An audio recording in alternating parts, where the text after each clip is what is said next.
Mbappé, on l'a toujours parrainé comparé à d'autres joueurs, et ça c'est la preuve que pour moi, Mbappé c'est le joueur générationnel, c'est le meilleur joueur de sa génération, il n'y a aucun débat. Et si le Ballon d'Or récompenserait vraiment le meilleur joueur du monde, Mbappé aurait au moins 3 ou 4 Ballons d'Or. Donc en 2019, on le comparait à Sterling, car les deux c'était deux ailiers très rapides qui marquaient beaucoup, mais évidemment Mbappé a fini à plus de buts. Il a fini avec 31 buts en Ligue 1, deuxième meilleur buteur d'Europe cette saison-là, 54 goals assists, exceptionnel. Ensuite Mbappé, on l'a comparé à Rashford, c'était à peu près aussi le même profil, deux ailiers gauche très rapides qui avaient une bonne finition, même si Mbappé c'était un cran au-dessus, franchement on voyait qu'il était plus fort. Donc évidemment Mbappé cette saison-là a fini avec plus de goals assists que Rashford. Donc fallait trouver un autre concurrent au grand Mbappé, au meilleur joueur de la génération. En 2021 on a trouvé un concurrent parfait Mbappé, le Golden Boy 2020 qui venait de Salzbourg et qui est venu tout péter à Dortmund. Sauf que Mbappé il a toujours été comparé à des ailiers gauche et là c'est la première fois qu'il a été comparé à un numéro 9. Et évidemment quand on les compare c'est pas au niveau du jeu parce qu'Mbappé est largement plus fort, mais c'est au niveau des buts.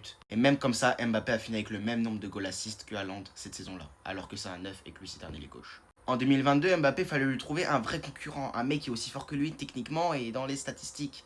On a trouvé Benzema. C'est parfait parce que Benzema il fait la saison de sa vie en 2022. Il prend le ballon d'or mais ça suffit pas. Mbappé a fait plus de goals assists. Et Mbappé c'était le meilleur joueur du monde en 2022. D'ailleurs je précise, il a fait une meilleure saison que Benzema en termes de niveau. Mais Benzema il mérite son ballon d'or à 100%.